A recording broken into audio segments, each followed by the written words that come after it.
The wave of multifamily loan maturities is back on the docket for 2025, and it's also back on the agenda for this week's Gray Report. We're going to be getting into the details of a brand new research report released by Gray Capital that underscores pending multifamily maturities expected at the end of 2025 into 2026. You may recall we released a blockbuster report about a year and a half ago detailing loan maturities that would come up in the end of 2023. Well, most of those loans, that can was kicked down the road. They were extended and pretended away. Well, the emperor has no clothes, or at least that's what we're going to find out at the end of this year and the next year, as banks and equity are saying time is up and we're going to need that capital back. Well, how will the rubber meet the road? What will owners do? What's going to do to pricing? What it's going to do for the investment landscape? And what opportunities will present themselves over the next 12 to 18 months? We've got that and a lot more related to multifamily commercial real estate and the macroeconomy today on the Gray Report, joined again by Dr. Matt Bosnagel, Director of Communications and Marketing here at Gray Capital. This is going to be a doozy. It's going to be a good one. Let's get into it.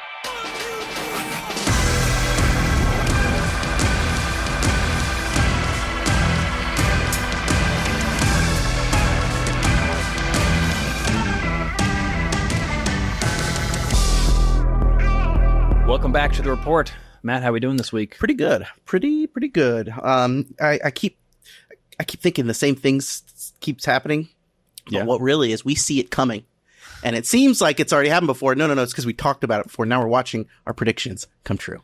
That's true. Sometimes it's like, wait, did we already cover this? Yeah. And it was like, well, yeah, we talked about what could happen, and now we're talking about what is happening. It's not the first time. And I'm sure that the whole market has kind of felt this way, where everyone was thinking about 2023. The whole mantra was survive until 2025, and then 2024 is just so much deja vu. There's a lot of things that I've been thinking about, which was last week and this week, is what's the difference between 2024 and 2023, and looking forward, how's 2025 going to be different from both of those years? Yeah, well, from what we're seeing right now in the data, 2025 is going to be a lot different, which is refreshing.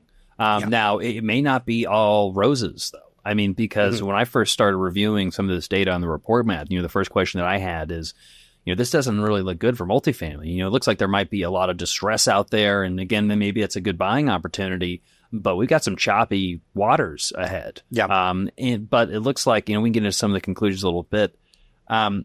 We're coupling that with, potential distress, folks that have assets that the value is basically worth the value of the debt. The equity is essentially wiped out in not all, but in many cases. And owners, borrowers, they're trying to figure out right now, will there be some sort of miraculous recovery in underlying fundamentals performance in terms of, net operating income, their occupancy, their rent growth? Just the next, 6 months or so? Or are they going to have, a saving grace of lower interest rates throughout next year? And I think especially with the election of Donald Trump, the question of lower interest rates is much more in question now than it was several weeks ago, as most of the economists are now forecasting higher rates of growth, maybe a little bit of higher inflation, which there are good aspects of that. We'd like to see some more growth. We'd like to see a more robust economy, but we'd like to see it in a balanced fashion. And that's where we're not exactly sure. But with higher growth and higher inflation, you're typically not going to see lower rates because, with growth, why does the Federal Reserve actually need to be any more accommodating? They should be tightening things up potentially, which I know we're going to get into that, of really looking and trying to examine how tight is monetary policy right now relative to the market in history. Now, the treasuries, I think are certainly restricted right now, but the Fed's funds rate is a little bit different. So first off, let's get into this report, Matt. I don't know, we're going to do a whole webinar, video, and all kinds of stuff on it. So we don't have to get into every aspect of the report, but for those that want to download this and see it for themselves, where can folks go? GrayCapitalLLC.com/report. And you'll have a little form you'll fill out, super easy. You just put in your name and email, and then it'll come right to you. You'll get it right there. Get the link, get the report. Okay, so GrayCapitalLLC.com/report. You can get this report. Extend and Pretend creates a new wave of loan maturities. Loan extensions in recent years have not eliminated interest rate pressure for many borrowers. Matt, you put together this report. You want to give us just a quick summary of what folks are going to find and some of the maybe some conclusions or some any kind of forecasts for the future. So basically, and this is a little bit deviating from the from some of the headlines in the report. Yes, there is going to be a new wall of loan maturities in October 2025, at least as projected by CoStar in their look at CMBS data. So there's this new wall of loan maturities coming into 2025. We covered a wall of loan maturities in 2023. Yeah, what happened to that? Didn't really happen. There was not that much of a crisis. And the thing, so right now I'm thinking about, okay, how were things in 2023? How are things going to be in 2025? In 2023, we had the Fed that was saying, hey, accommodate these people, extend, pretend. They may not have said pretend, but they definitely said, do these workouts. They issued guidance. So they did. So they issued specific guidance. So conditions were bad. It was a bad time to buy or sell. But these are, the kind of underlying implied argument that we have here is the wall of loan maturities did not become a crisis, partly due to extend and pretend practices, partly due to loan extensions that kicked the can down the road by. It just compounded the problem. Yeah. Because they didn't go away. I mean, some folks were able to refinance. Some assets have been sold. Some paid them off. Some were able to pay it off one way or the other. But the majority didn't go away. Yeah. The can was kicked down the road. And so you remember in the last report, there was a big, we kind of had this like red line, in October. It was October of 2023. October 2023. 2 years later. So we've got a new line, we've got a new date. And I will say, because I think, I've heard folks in the industry say like, the wall of maturity, we don't really call it a wall. It's kind of it's much more of a wave. Yeah. They're like, well, that ended up never happening. Where's all the distress? Well, the reality is we've seen price declines of 15 to 30%. Yeah. We've seen foreclosures. We've seen distress. You're right. And that's what we said in our report was, just to kind of follow this up here, is that we anticipated an impact on the market in terms of like it would kind of soften the market a little bit overall. These were spread out over this 2-year period. So it wasn't exactly like a crisis, but we weren't really calling for a crisis. Exactly. Neither are we calling a crisis in this report also, because it's our belief in looking at the data that there's so much equity, folks wanting to get into the market and scoop up multifamily, that there's a price floor essentially. But there will be some distress on some specific assets, but most of those are because those buyers paid a price that was way too high. Yeah. They financed it incorrectly, and the asset may or may not be really truly distressed fundamentally. It could be, but really it's the way that property was financed, and so they need to flush all of that out to clear that out of the system. So a lot of that's going to be like older value add stuff too. Yeah. I was thinking again, I'm thinking a lot about 2023 and 2025, and one. Right. They were saying, the Fed was saying, and the general atmosphere was one that was very accommodating towards accommodations, if I can use the right word there. And now 2025 comes along, and even now the New York Fed is actually publishing stuff about extend and pretend and how this is actually harming the debt markets. It's harming loan origination. And it's contributing. This is the Fed's paper itself. It's contributing to a wall of loan maturities that they have pegged for 2026. It starts they're talking about all commercial. They were referencing all CRE, and I think maybe on the report that we show it's multifamily specific. It's multifamily specific. Yeah. The bulk of loan maturities for CRE is in 2026, but multifamily starts speaking a little bit prior to that, kind of at the end of 2025. And it's funny too, and I'll tell you. All right, I did cut off this graph. If you continue the loan maturities beyond where the graph shows, let me put it on the screen again, because I wanted to ask you just again when we think if you can. So there is a near term peak. Not only is there a near term peak, but that near term peak is about 25% larger than it was in October of 2023. So that it just seems very, it's a very compelling to think, oh, well, maybe they got a 2-year extension. Is that a common thing? Is 2 years a term, or is this just an aggregate cause of people moving things forward, and it just happenstance that it happens to be 2 years later? I don't know. It seems too tidy. Well, and it's 4 years later from when the loans were originally originated, because on the last report, Matt, we had a graph of sales volumes, and then there was a huge peak in October Q4 of 2021. And so it's like a pretty simple, I remember doing the report back then, just 24 months later, here we are. And it's the same thing. 24 months later, here we are again. I'm sure there were some 18 months extensions, but it looks like a lot of them were 24-month extensions.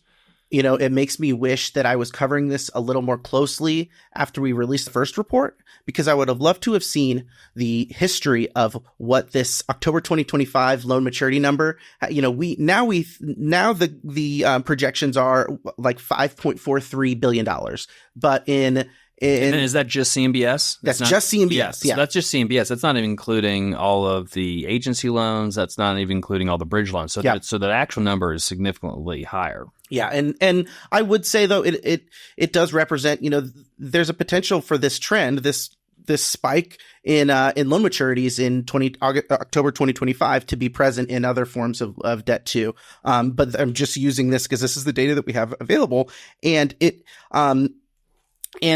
I think that the point is, and my question is, why take this seriously? So, and you said that too. Well, 2023 didn't show up. Why 2025? It's because I think it didn't show up, but it also got spread out or extended. And prices went down by 20-30%. You can say that's just interest rate. Yeah, it wasn't, but it wasn't a crisis. It was specific assets. There were opportunities. I mean, we bought some, we basically bought a 6 cap deal. We were able to buy a new A-class asset for a huge discount. So it's true. It probably was still a factor. Yeah. And I think that, but my impulse is that I don't think that the loan maturities in this case will like soften prices like maybe we were saying in 2023. What may happen in October 2025 is it just increases liquidity, not liquidity, but gives us more deals. Well, I was going to say the volume, and that should take place prior to October, because if you're an owner and you've got a loan that's maturing at kind of in the fourth quarter or end of the third quarter, fourth quarter of 2025, I'm thinking now,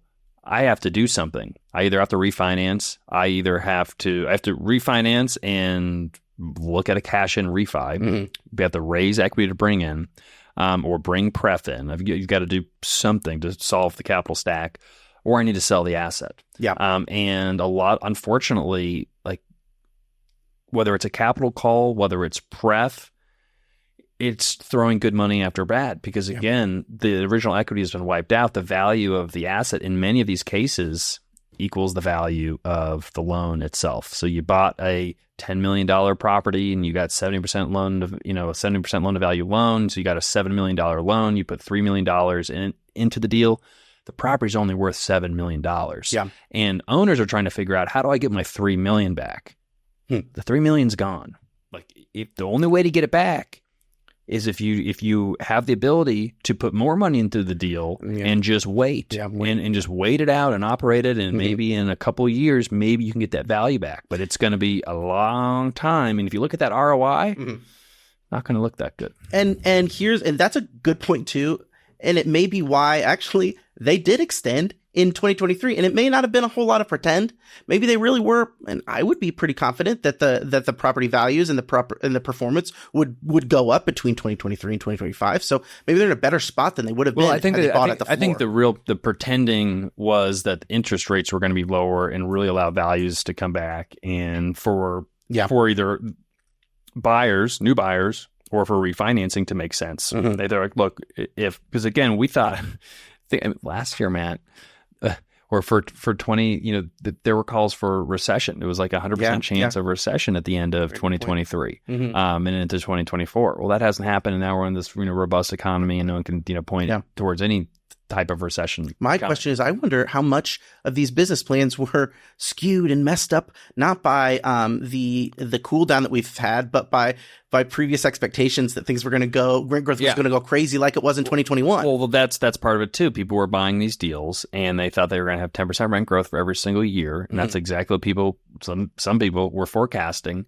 And so coming back to not having a recession, the reason I mentioned that is because if a recession happens, rates come down, growth stops. And so what a lot of these lenders were saying is, somebody's telling us that maybe there's going to be a slowdown in economic progress. There's going to be a big slowdown in growth, and there's actually a good chance we're going to have a recession. Remember, like the 100% calls for a recession? Yeah. We're going to have a recession. That means the Fed will be able to lower rates, and when they lower rates back to where they were, pre-pandemic, you'll be able to refinance out of these deals, and probably because of all the demand for housing, you'll be able to maybe sell it at a nice profit. So instead of seeing you take the loss or us try to take the keys away from you, you're a good client. We'd love to do more business with you, assuming that you're in business. So let's kick the can down the road, and see what happens. And We didn't have a recession. Interest rates really aren't that much materially lower. I mean, the Fed funds rate has been lowered by 75 basis points, over the last couple months. 10-year Treasury, though, I mean, it's still above 4%. So really not helping anybody out there in a meaningful way. Yeah. We're just not in an environment where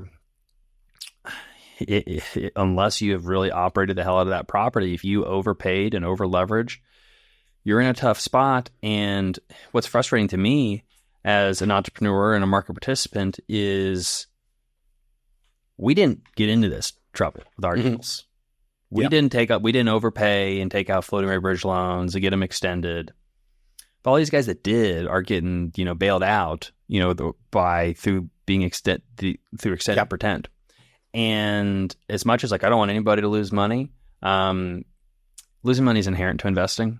Inherent to commerce. There's going to be good decisions and bad decisions, winners and losers. And that's kind of what the New York Fed's recent paper was about. Was like there's an opportunity cost that to this extended pretend, and what happens is new loans couldn't have been made, and it does mean that you're choosing them over a new guy. Or an existing guy that wants a new loan. So it's a little bit of it doesn't reward performance like that, but it does avoid crisis. And I can see why from their position, from the bank's pure, they want to avoid loss position. They're avoiding some short-term pain for longer-term despair.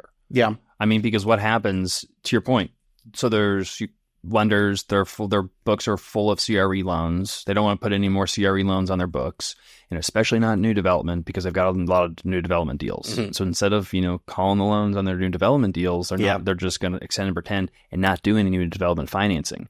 And same thing with the equity. And so what's happening is we're delivering a record number of of new apartments right now, or last couple months ago at least. It's we're already sliding down the curve of delivery. Supply is being reduced. The amount of supply, the rate of growth is dropping every single month. Starts is just plummeting. The starts came out yesterday. They're absolutely plummeting. And what is the end result of all of this over the next decade plus? It's like we didn't learn anything from the last time. Next decade plus, we're not going to have enough housing. We're going to see incredible rent growth, which is fine for our business plans, but it's not great for the American people. Doubt it's going to be like 2021, but it'll be. It's not going to be like 2021, but it's going to be elevated. Because we're not going to be adding additional supply that is necessary to just house the people we have. It takes a long time to build these things, it takes a long time to build. And developers are going to go out of business. People are just going to get out of the game because they can't find deals. They can't get financing. It's the same thing that happened in 2008. And then we had this huge just drop in housing construction. And that's partially the reason, the problem that we're in right now of, rents spiked in COVID and they're still high, and housing costs are so high, they're through the roof. We're in a housing crisis. Nobody can afford anything. It's because we're not building enough. And, I was just on the phone with Les Shriver, doing an interview talking about this with the GSEs and why the GSEs they're increasing their caps on their lending caps. And he was asking me, why are they doing this? And it's the same reason why HUD is lowering their DSCR requirements and they're increasing their LTV constraints, is because they need to make sure housing has as much liquidity as possible because we need more investments in housing. If we do not make investments into housing, we will be suffering the consequences over the next several years. So extended pretend saved us from some, and it's not even us. It saved some syndicators wherever and banks, operators. Probably. What? Save some banks a little. Yeah, save some banks. Screw the banks. Screw the syndicators that over leverage. I hope for the best for everybody. But how? This is what's frustrating, and as entrepreneurs, how do we differentiate ourselves? I can tell you and the folks that are listening that we made different strategic decisions than others, and we have different outcomes, but the disparity doesn't look so great because they got a bailout for screwing up, and we're just doing it on our own, just cranking through, trying to find good deals and operate our properties successfully. It's hard to, it's hard when people are picking winners and losers like that. But I wonder, if a lot of these people getting extensions, I'd still not want to be in their position, even though they have received extensions. You have to ask for it. You have to ask for it. And I wonder, and I openly wonder what the proportion of those loan maturities that are approaching are from syndicators or owners or whatever, borrowers that have perfectly fine apartments, and it's, you know, maybe they're not going to be this bargain basement, or maybe they're not in complete distress. Maybe the apartment market has improved and it'll be okay by then. They won't be so underwater. But I do think, though, if you had a problem in 2023, you might still have a problem in 2025, just because rent growth is not going to come up hugely, and property prices aren't going to come up hugely either. Yeah, no, I agree. We're not forecasting any significant price declines over next year, and most likely a gradual increase in pricing. And if something happens with growth and interest rates, that'll change. But yeah, you're not going to get a big lift. Maybe 10%, maybe.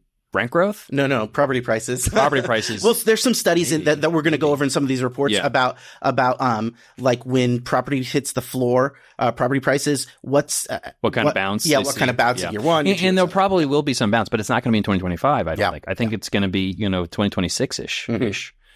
For both. And that's a good point too, is the trends that we've been tracking, this kind of reference to, like, it seems like 2024 is just like 23. These trends have been so much slower, whether we're trying to look for CPI to catch up to market rent growth from like RealPage and stuff, or we're just tracking the apartment supply wave. Like, it has been almost like a whole year where it's like, wow, this is complete deja vu. Things are taking a lot longer. And I don't think, just like in what we said in 2023, I don't think a lot of people are going to be able to survive if they were counting on like sunny skies instantly. No. It's going to take a while for the storm to pass. It's drizzling, maybe.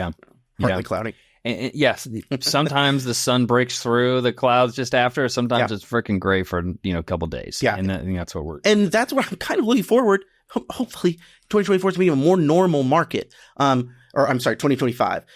Again, the mantra was survive until 2025. Hopefully, we don't have the stagnation with sales levels half as much as it was before, and just deals that you have to work for, deals that you have to look to find, and you have to operate it just like any other. Not gonna be blessed with perfect rent growth, but you're gonna be able to do business again. Yeah, that's what I'm hoping for. I've got one more hot take on all this. Okay. So I think we will see a divergence or a final divergence between value add or kind of BC class assets and more a core plus A class assets in terms of cap rates. Because 2012 to 2017, 18 or so, a cap rate for a brand new property was going to be, there's going to be a spread. It was going to be much lower, which means the price is higher than an older property that needed some work put into it. It'd be cheaper to buy like an older property that was kind of run down. Now, what ended up happening is, the value add strategy isn't anything new, but you go in, you fix some units, you raise some rent. That got to be so popular, and people were having a lot of success because not only were they achieving some rent growth, but cap rates were compressing at the same time. So you didn't actually need to do that great a job on the renovation. You just kind of had to prove out a little bit of a business plan, get some momentum, and then you kind of sell the dream to the next buyer. Yeah, that's and there's a couple iterations of selling the dream, and it was essentially pricing in the upside.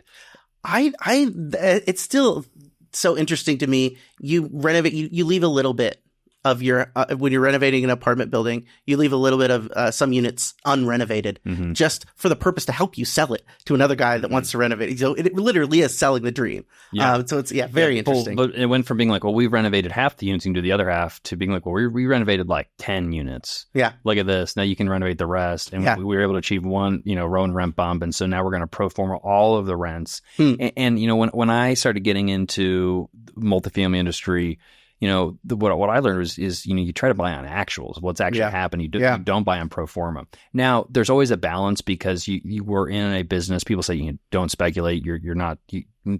That's gambling.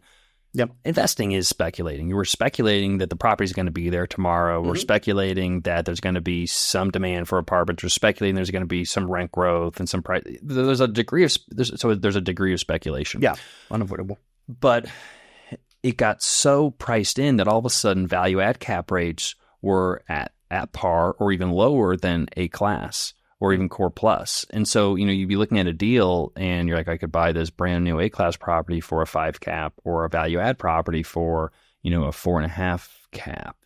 but I'm gonna have to probably sell the value add property. Here's the rub: you have to sell the value add property for then a higher cap rate. Yeah. Unless you left some more meat on the bone for the next guy to sell the dream again, which kept happening and happening and happening. Again, in a compressing cap rate environment, that can work out for a while. Yeah. But it's not working out right now. And what we're seeing, especially anecdotally, because we don't have all of the data on this report of the makeup of these loan maturities. Oh yeah, it's anecdotally just talking to brokers. It's going to be a lot of older value add deals that were on this process, on this cycle of going through, churning out units and selling the dream again, bought at a low cap rate, and so it's completely over levered. They bought it overpriced. It's compete against new supply at some level. Then there's all this new supply at the same time. Yeah. So there's actually a brand. They're trying to rent out a '70s vintage with some lipstick on it, for $1,500, but the A class property down the street's renting for $1,650 or $1,700. Yeah. That's not a big enough spread. You got to have like a couple hundreds of dollars of spread to show me something with 7-foot ceilings compared to something with 10-foot ceilings and quartz countertops and the rest. Yeah. So combination of all this. So there's going to be a lot more volume of older stuff. So more volume, more supply. There's not as much demand for the older stuff. There's been more of a gravitation to newer properties, Class A properties, B plus properties, because they're easier to manage, and it's like, I'm paying the same cap rate on the value add deal. Why not? This I'm basically getting the same yield, at least on the onset of the untraded yield on cost for the newer property. It doesn't make sense to buy the older thing. So there's going to be a lot more supply of older stuff, but also what's changed is insurance, the way that carriers are underwriting properties, especially older properties that don't have sprinkler systems in it, which are it's like every property built before like the mid 80s. Your cost of insurance is doubled, so your NOI has gone down significantly, taking a huge hit. And everybody's got their property taxes reassessed. So the financials of these older properties are just going to be in the gutter. So long story short, I could see finally a re-divergence of value add cap rates and more core and core plus cap rates splitting apart, because there's going to be less folks buying the older deals to fix them up, which I think creates an incredible opportunity. Yeah, I know. But you just have to be careful because, there's a lot of dogs out there. People are going to be saying, well, I'm not going to sell it for any less than what I paid for it. It's like, well, you paid 30% too much for it. Yeah, yeah. So people are going to have to lose money. They're going to have to take haircuts. A lot of pref equity was piled on, and it's a part of extend and pretend. Maybe if you could refinance, you had to do a cash in, so you brought on pref equity to fill that space. I think some of that pref's underwater too, to be honest. Yeah. They're going to be paid before the common equity, but I've seen a handful of deals where I'm like, the pref isn't there. It's gone. Yeah. Poof. Doesn't exist. So it's going to be a fascinating year next year. We've done less of the older deals and the value adds because just didn't see the true value there. It's a possibility we could find maybe some older deals that we can really do a good job, fix them up the right way, and create really good places to live. Yeah. But heck, Jay and I were talking. It's like it have to be such a deal for us to do that. Yeah. How much would cap rates have to go up? I'd like to buy them at like a 6.5 to 7 cap, ideally. And they're at what? I think right now, well, it's a good question. We're coming back to the days of bid-ask spread because of where treasuries are. We've seen deals that are being put out on the market for What are they asking? Yeah, exactly. Yeah, well, they're asking for sub 5 caps. Okay. They're asking for sub 5 caps is what they're asking. Okay. And it's that dog won't hunt. Yeah. Have you tried to buy a deal? Have you tried to get the deal insured recently? Yeah. Are any of these people actually paying the rent? Yeah. Yeah. Because something we haven't even talked about is there's been a absolute deterioration in customer service and service professionals, and that's including unfortunately a lot of areas of property management. A lot of the good people left the industry. A lot of people just like that. They don't care. I'm not talking about our very residential, our company, but when we go and buy a property, we go and tour, the customer service isn't there. People don't want to really work hard. I think they're checking out. Do they check out when they know that the property is going to be sold or is on the market? Sure. But still, yeah. It is. It does make me think about some of the acquisitions in the past, and some of the encounters and how like I was like asked them if they had Wi-Fi. Well, but the problem is not the on-site folks that are on staff. It's not the property manager. It's not lease consultants. It's not the maintenance guys. It's a lack of leadership from the top. Owners who are out of state buying things they've never seen before, asset managers who've never been on site, and they don't communicate, and things get run into the ground, and nobody cares about anybody. And when you've got the money in the budget to fix stuff because rents are rising and cap rates are compressing, and you can do a cash out refinance, it's a different environment to. I'm having to put cash in this deal and, let's not spend any money. And my property taxes just increased a little bit. And this new building code just came out and I have to put a freaking receptacle in the garage now that no one's going to ever use. It adds up. And so you're walking into some of these properties and it's an absolute mess. So, where were we? But it's gonna be a fascinating year. I think some value add opportunities if you got the hair to deal with it. And I actually that was a lingering question I had over the past couple of weeks, is not only how is the market going to change, but what kind of properties are going to be the places for opportunity and not, because we've had this flood of new apartments. So that's made new apartments, like almost gettable sometimes, especially with the slow market. Sometimes, same case, developers think, again, their property, like some of their equity doesn't exist. It's like just the worth, the value of the debt. They don't want to hear that. There are going to be some opportunities in those cases where they're just going to have to force to sell. I think there's going to be some new development opportunities. That's where I would love to pick up in great locations, new properties, get those properties at a discount. I think it's going to be that. And then I think it's stratified. It's going to be that. And then it's going to be some of the, the bottom rung properties that have been run into the ground by syndicators or out of state owners. And again, coming back to the guidance to accommodate, you would get more accommodation the worse you would run the property. So there was there's an incentive. You have a problem? Well, don't worry, your forgiveness is just even more stronger. The incentive is to run the property into the ground.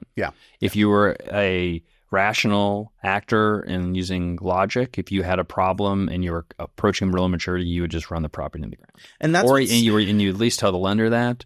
And that's the moral hazard. Yeah, I was going to say that too. Created. Whether it is in being kind of like a perverse incentive of running it into the ground, or whether they're just running so threadbare that they're unable to make improvements on the property, it's still like this is at the expense of the renter. And so like from kind of like an affordable housing standpoint, and like I don't want to go into a stinky hallway before I open the door to my apartment every day. It's a human decency standpoint, and so it's sad. It's not new. It's not, little government intervention here and there, a little over exuberance and, miscalculations from investors because, they were all, making kind of similar assumptions that the economists were making about interest rates and growth and all of that. But again, this is where,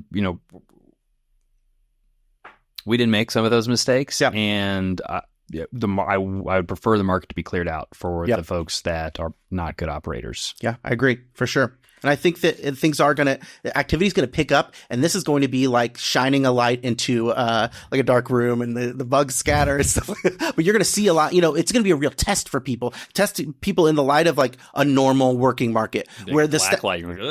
Exactly. Like we've lived in the darkness of like stagnation. So there's we didn't know what price discovery was, but now we're going to know the bitter truth. Or like maybe there's also on the other hand, like there's going to be the strong properties are still going to go for a premium. It's just going to be harder to hide. So if you want to get more details on this and where a lot of this analysis is based on, Matt has done an incredible job putting out a new research report. Go to greatcapitalllc.com/report. You can download it there. Feel free to reach out if you have any questions. Happy to go into it. Again, we'll be doing a little bit of a webinar and a video kind of going into the details as well. But to get ahead of that, to get that useful information, we've been handing it out to, before we released it, I was handing it out to some of the largest wealth managers, family offices in the country. Yeah. And it was new lot of new information for them. Cool. And it's helping form some investment strategies for 2025. And I'd go back and read the 60-page white paper that the New York Fed put out a couple weeks ago. But if you basically want to get it summarized with a lot of other sources,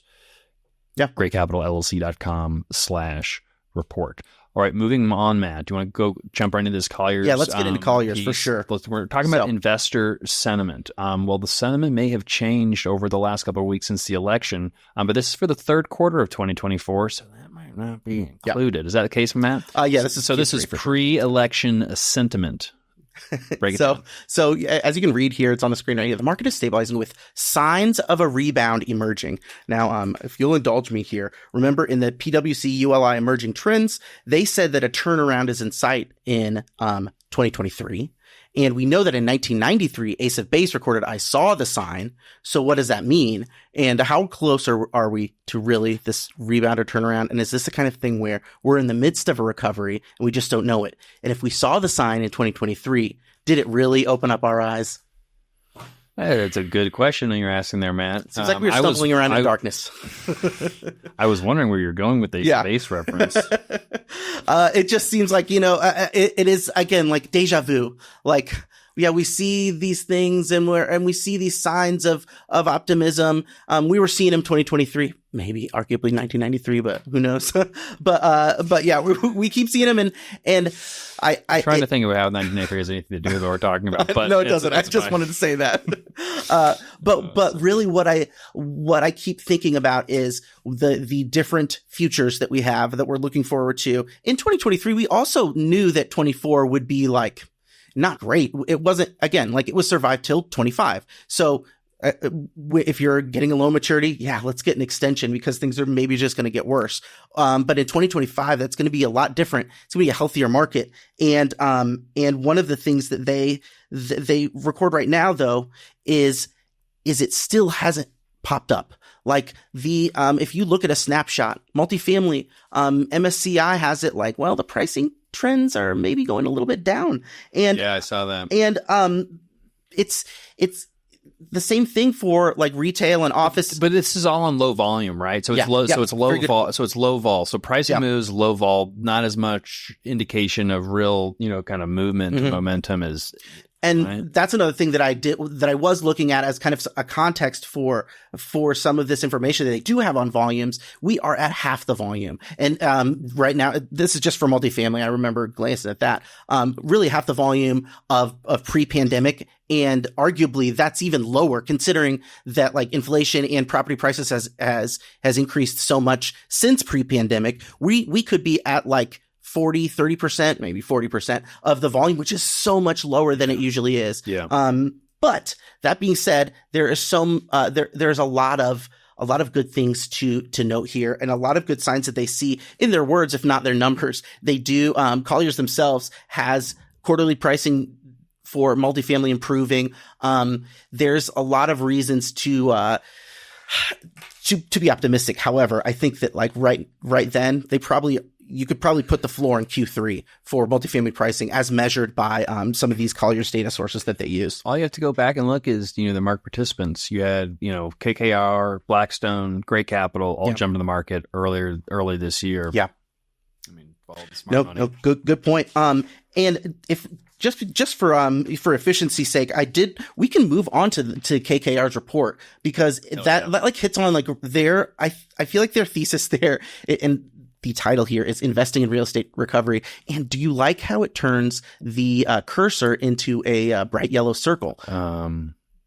I can't decide. I don't know if I like it or hate it. It gives me some late 90s website vibes as well. It does. It's like a lack of control. It's like I'm taking my mouse my cursor away and I don't know what to do with this yellow ball. And I don't like you messing with my screen. Yep. I agree that's completely anyway. True.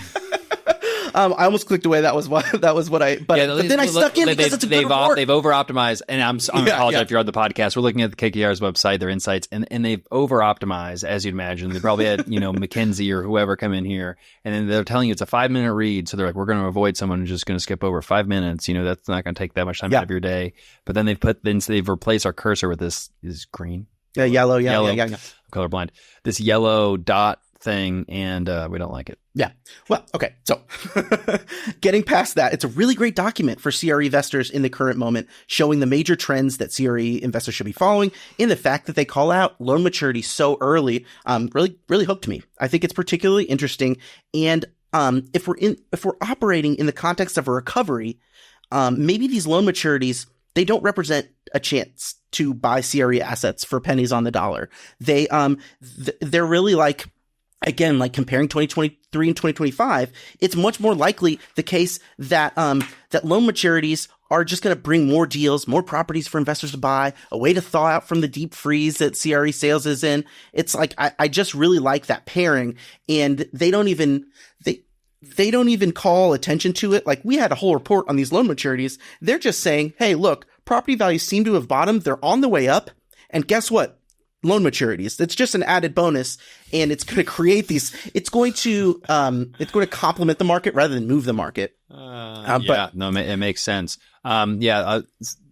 There one point, property values seem to have bottomed, and they say one factor helping drive the uptake in transactions is the $1.5 trillion in commercial real estate loans coming due over the next 15 months. Yeah. Property owners who borrowed when rates were low must either refinance at higher rates and lower leverage points than their original loans, find new equity investors, or sell to repay their debt. That's exactly what we were talking about. But even the factoring What is it? Owners faced with potentially costly refinancing are increasingly choosing to sell. That's like they're coming to the table, right? Like, sorry to repeat that. They're tapping out. They're tapping out. But still, it's like, but values have probably, bottomed, and they're probably moving up, maybe not incredibly quick. And they've got their own chart here, Matt, for global commercial real estate loan maturities. Again, 2024, there were quite a bit in U.S. So what do you take of this, Matt? With more loan maturities in 2024 that there were scheduled to be in 2025. I see. It's a little bit. I'm not sure that could represent other sectors like office or something. It does. But that's not what we saw in the CMBS data for like multifamily specific data. My guess is it's office is a lot of these, but I could be wrong. I need to like reread this and see if they pull that out, if there's like a specific sector that is responsible for more of these. Yeah, I think the source is MBA, so we can probably pull that at some point. Yep. Fascinating. Delinquencies reached return during the global financial crisis. So a big point of this report is this idea of investing while prices are on their way up. And that's what really hooked me in and said, let's talk about KKR right now. Just catching the knife as it bounces off. Exactly. Yeah, exactly. Catching very, very better true. Time. It's still dangerous. But it's a little bit less. Yeah. And that's what these people were doing. If you look at these, the way that REITs return, the path of REIT price appreciation and the frequency of delinquencies. So right when people couldn't make their loan payments, a little bit before that was the best time to buy. And like predicting that when delinquencies are on their way up, that's gotta be super scary. I mean, best I could do is maybe when they're on their way down a little bit, you'd still see that appreciation. And if you wait until they're on their way down, I mean, you've basically missed half the boat. Yep. I mean, you're basically all the good deals are done at that point. Yeah. Which we've been saying that for a while. If you wait to the all clear, you're going to get below average returns. Delinquencies are ticking up a little bit. And this isn't, this is apart from anything right now, but so you're saying some of the CRE, the kind of global CRE, not multifamily specific. I'm pretty sure I'm reading that multifamilies that CRE delinquencies, are increasing in maybe the same way that they are right now. So looking at they need, the delinquencies have needed to have been rising for quite some time, but maybe a slowdown in delinquencies before, looking at a technical standpoint before like the bottom may have existed. Yeah. And they're going to still stay elevated for quite some time. Mm-hmm. Yeah, very, very interesting in that. And like I said, like I think that I would much rather go take the safer and then try and capture it at this really scary moment. But that's part of what they are arguing for, and they're really making the case that 2025 is going to be this moment of recovery. They're saying, they have a whole section that talks about the fundamentals being strong. And I take this to mean strong from the perspective of investors, and maybe not renters. Like construction costs are ticking up like they do every year. but construction activity is down. If they built a lot, rents would come down, but this big pause in building is going to mean that rents are going to go up. So like, also, they talk about the reduction in the federal funds rate as a harbinger of future recessions, maybe, but they say actually historically recessions are caused by bubbles in construction spending and inventory investment, but those areas are running at below trend levels, and unemployment is also relatively low. So they looked at these down cycles, or really like previous recessions, and they said that it's because we did too much building then.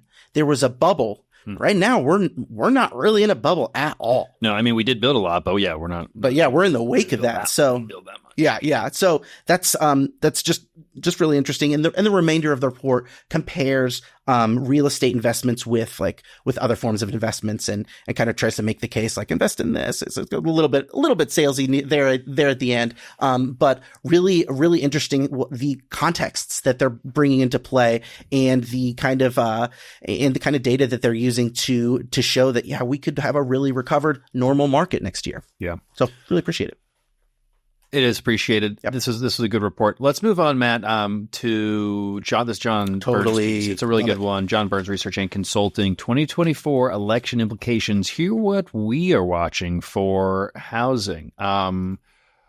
Yeah, there's going to be some changes. I mean, the government can only do so much, but man, the government, they got their hands all over housing between the FHA, HUD, all kinds of housing policy that they are in charge of. And never before did I think would I be so glued to the screen about federal government. Maybe I'm becoming more of a nerd, but like I've been so glued to the screen about all of these governmental appointments from the incoming Trump administration. I know. You and the rest of the United States, and certainly the media. You're glued to you're watching the news because maybe tomorrow that newscaster, he's going to be in the cabinet. Yeah, it does seem, they say like Trump tries to like pick people from central casting. Yeah. Part of me thinks that, and again, we don't have to get into too political, because I think some are fine and some aren't that great, but it is more of like, what should the cabinet look like? Yeah. And who are characters that are polished? They know how to be on TV. Or who's going to be familiar? Who's going to be decent on TV? Yeah. Who's going to be able to give a good press conference? But it's like, you need actors that people know. You don't want want a bunch of nobodies. Yeah. They might be a good actor, but like you want that name recognition. Yeah. Yeah. And so kind of front loading it. But anyway, it's all good. Just one of many factors, I'm sure. One of many factors.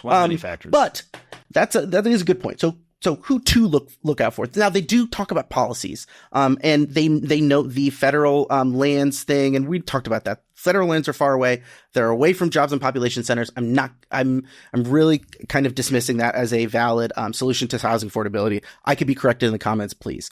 They do talk about ending the state and local tax caps as a spur to home demand, and then they also talked about some specific areas of regulation. Did you mention tariffs? No, they did. Well, yeah, they mentioned tariffs, but I was also skimming forward. Selectively editing. I guess I did maybe selectively edited that. The tariffs is part of a. We'll see this in other coverage. The consensus, I guess, and you see this in the 10-year Treasury. Rates are high because people are expecting inflation, because they think that Trump administration is going to have inflationary, economic policies, one of which is tariffs. Yeah. And so that's this whole thing, and I think it's going to be so much more complicated, and it may be so much more piecemeal. I just don't know what to expect there. I think because all of it is, I think it's like there's rhetoric, because you have to posture. And again, Trump's all about making deals. Yeah. And you don't go into making a deal and being like, I need to get, 50. I'm going to go in and ask for 50. You go ask for 200, and then eventually you can get 50. You at least ask for 100 or 150. Yeah. It's you don't split the difference. You gotta. Mm-hmm. And so I think on a lot of the tariff talk, I think it's just tough talk. I think he really just wants to make a deal. I think there is also an idea of that. I think and I haven't dug into it, the idea of that tariffs can are going to be a good job at raising revenue, and maybe we can, start, phasing out the income tax, and have tariffs replace it. But I don't think that. I don't see it. Like a lot I think of we the should. policies, I think we should get rid of the income tax, but yeah, that'd be fine. A lot of these policies are going to, the practical realities are going to come into play. So yes, he has said some things and he's made some very bold stances and likely will be a lot of, a move with a lot more alacrity than he did in 2016 to 2020. But now the question is, what's the practical? So how is it going to be implemented? And some of the relevant things, including, I just wanted to mention some of these areas of regulation, which they specifically call out within like the oversight of Freddie Mac, Fannie Mae, and FHA and VA loans. That could be a tangible vector of influence for the Trump administration. There's already, I think you may have mentioned it earlier before, the kind of punitive stance of like, well, you're not going to get these nice loan rates unless you do X, Y, and Z, whether it's, put up a solar panels or a number of things that they're doing to incentivize lower rates on loans. Well, we had identified that, the Biden administration identified using Fannie Mae, Freddie Mac, the GSEs, which are, quasi-governmental organizations to, kind of enact some policy to kind of go around Congress and basically, if you want that loan, we're going to have to follow our rules, which I guess, whatever. Yeah, the government's backing it, I guess, and it's this government, quasi-governmental organization. But with the Biden administration out, Trump administration going in, I don't think they're going to be enacting that type of social policies or really regulation is really what it is, because around 50% of multifamily properties financed with Fannie Mae, Freddie Mac, and so if you're making requirements in the loan that half of people are using, you kind of are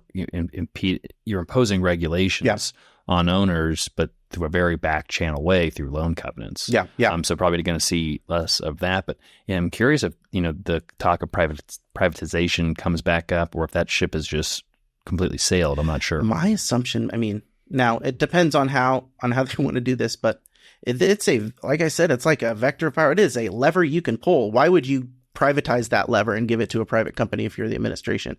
But who knows?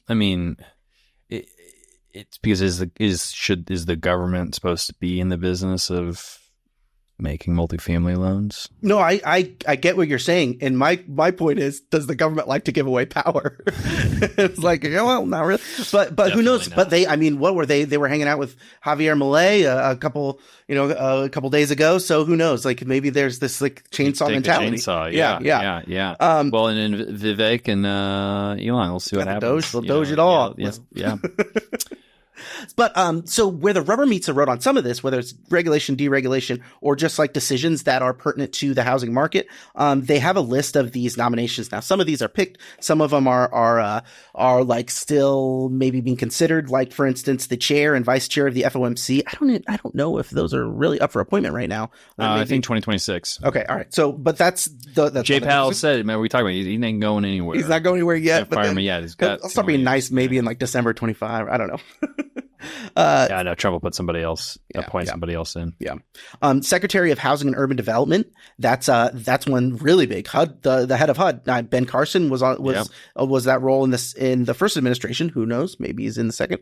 No, I heard, because I was still Googling on who was up for HUD, and it said Ben Carson was not interested in serving in the administration, which is, he's a doctor. He's not.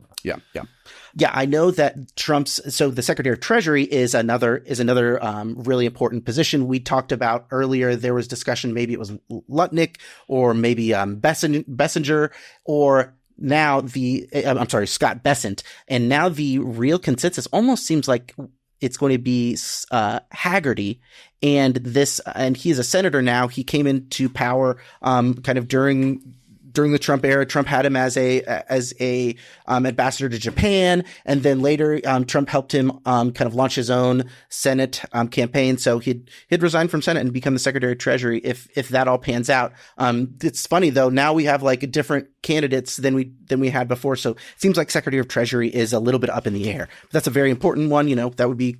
I looked up this Haggerty's kind of bona fides, if you will. And this is a regular business guy. I didn't see anywhere, especially in his previous campaigns for campaign for senator. He wasn't a guy that was flaunting tariffs, but who knows? Yeah, under the influence of Trump. That's what I was hearing, at least listening to some of the commentary this morning, is that it looks like the Treasury Secretary pick, they're trying to go a little bit more even keeled. Okay. Somebody that's really well respected, you can communicate well, but isn't necessarily a tariff hog. They can get that from elsewhere. Okay. And again, the rhetoric has been enough. Yeah. And maybe a little bit of calming of markets.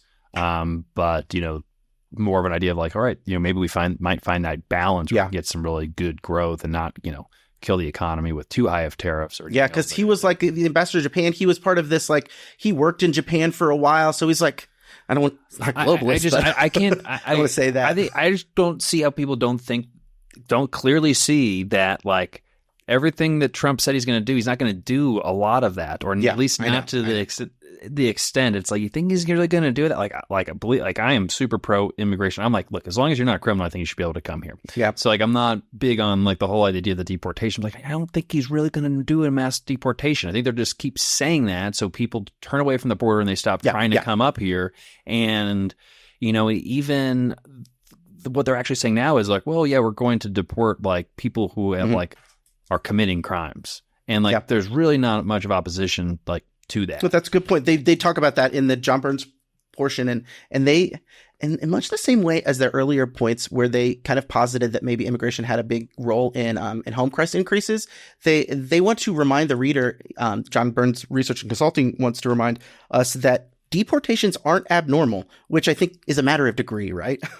Essentially, the average number of deportations since 1977 is 1.1 million per year, but it's still. Well, wasn't Obama the deporter in chief? He deported a lot. It looks like things really peaked before him, even like maybe during the Clinton era, and even long before that, there was a lot of deportations. Actually, Trump's first term, he was deporting relatively few.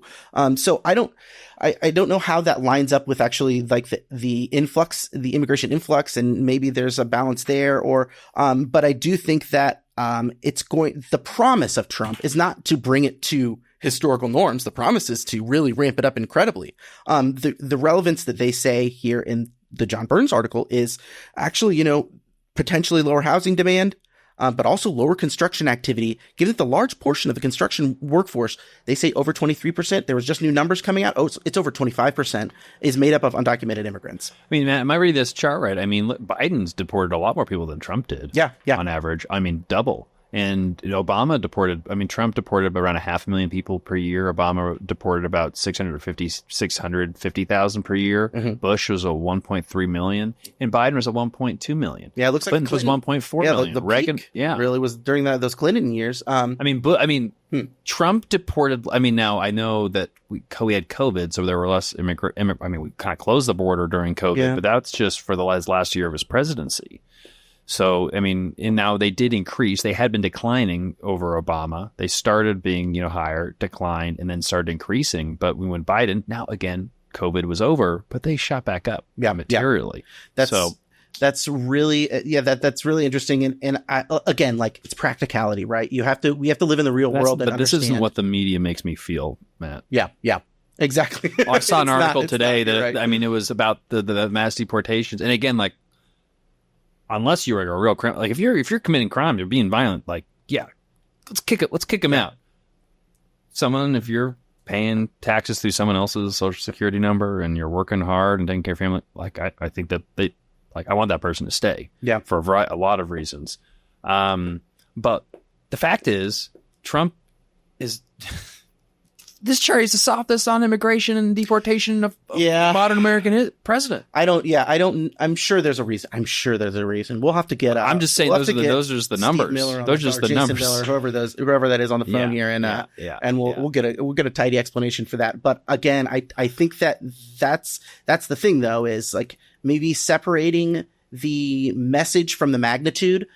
So he wants to send the message of deportations, and he very well probably will increase deportations, but it's very difficult for me to imagine the magnitude of what he's promising. And the same thing, I think, for tariffs. Like, you have to just imagine the lift that it would take, the work it would take to to do this and the consequences that he just wants to cut a deal. Yeah. I think he just wants to cut a deal. Yeah.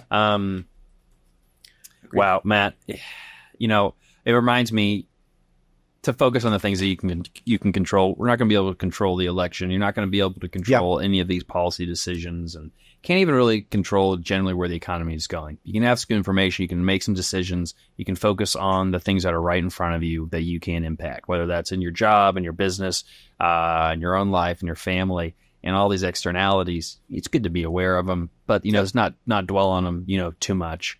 And it's going to be a wild, you know, couple of years for good, for bad, for indifferent.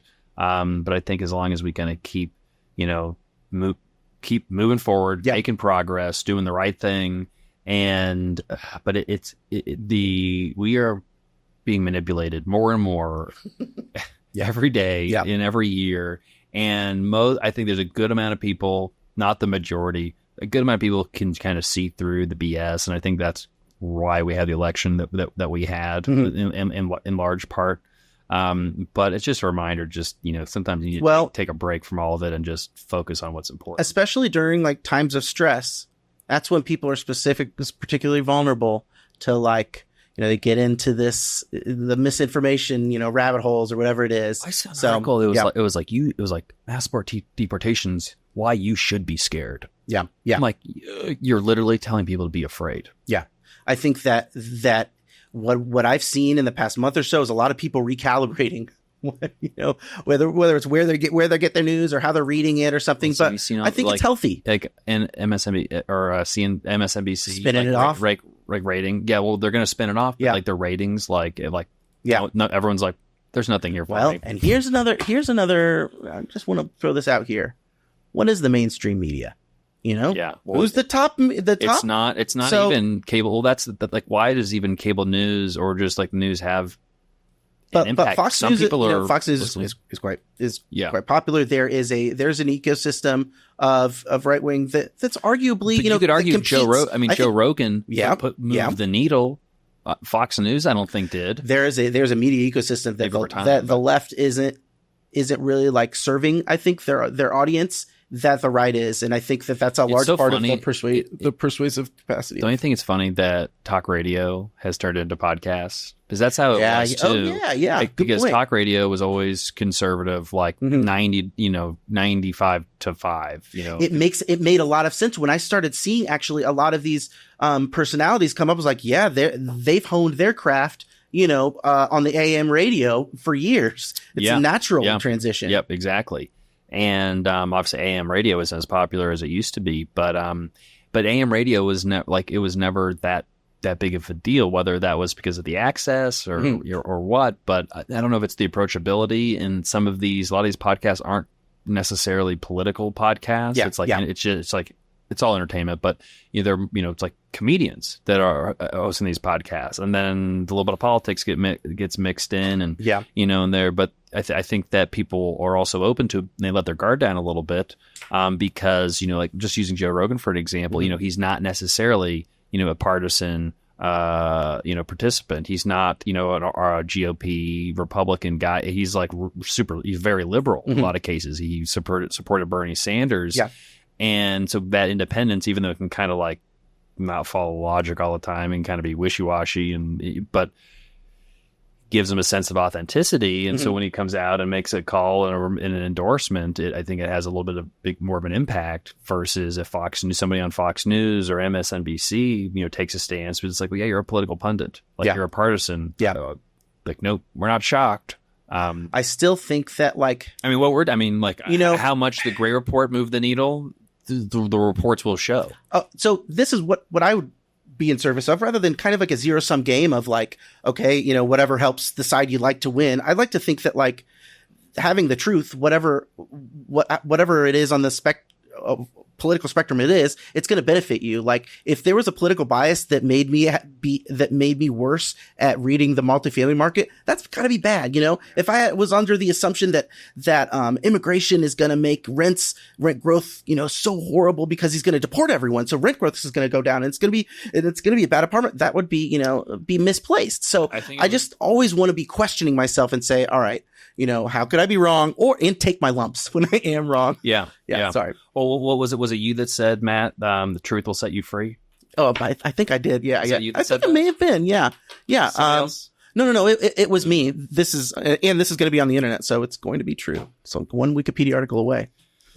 Little SEO. Yeah, that's right. All right, everybody. Make sure you download the latest research report on upcoming loan maturities in the multifamily market. GrayCapitalLLC.com/report. It's hot off the presses. If you want a physical copy, you're gonna I don't know, email Matt. He'll send you. I will. But check us out. Make sure you like and subscribe. The YouTube channel. This video, and we got a little political today, but again.